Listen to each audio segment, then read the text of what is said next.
All right, we're cutting across to more breaking news that's coming in. In fact, Alok Verma, this is the letter that's been sent across by Alok Verma of his resignation. This is the official resignation that he sent across from the post of the CBI director. Of course, at this point, there is no clarity on whether Alok Verma will take up charge as that of DG Fire Services, considering that he refused to. Let's go across to Shavan on this. Shavan, if you could break down the points mentioned there by Alok Verma in the letter.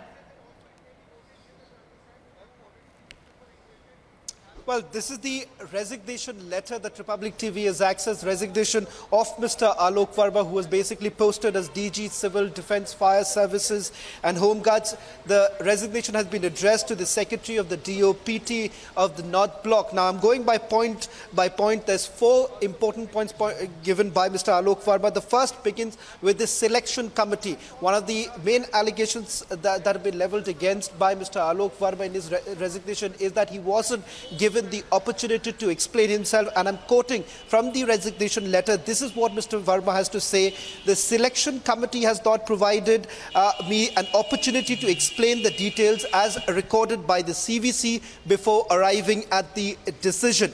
Natural justice was scuttled and the entire process was turned upside down in ensuring that the undersigned, which is Mr. Verma, is removed from the post of the director of CBI. Akshita, very important to point out here, he's once again reiterating the fact that the selection committee did not take into account the fact that this was a complaint filed by someone who is already being investigated by the Central Bureau of Investigation, which is essentially Mr. Rakesh Asthana. Not only this, Mr. Verma also says that it may be noted that the CVC only forwarded a purportedly signed statement of the complainant, and the complainant never came before the Honorable Justice retired A.K. Patnaik. A.K. Patnaik was appointed by the Supreme Court to oversee the CVC's workings as far as this particular case is concerned. What is still not very clear is that while Mr. Verma alleges that Rakesh Asthana did not appear before Mr. A.K. Patnaik, what is still not very clear was that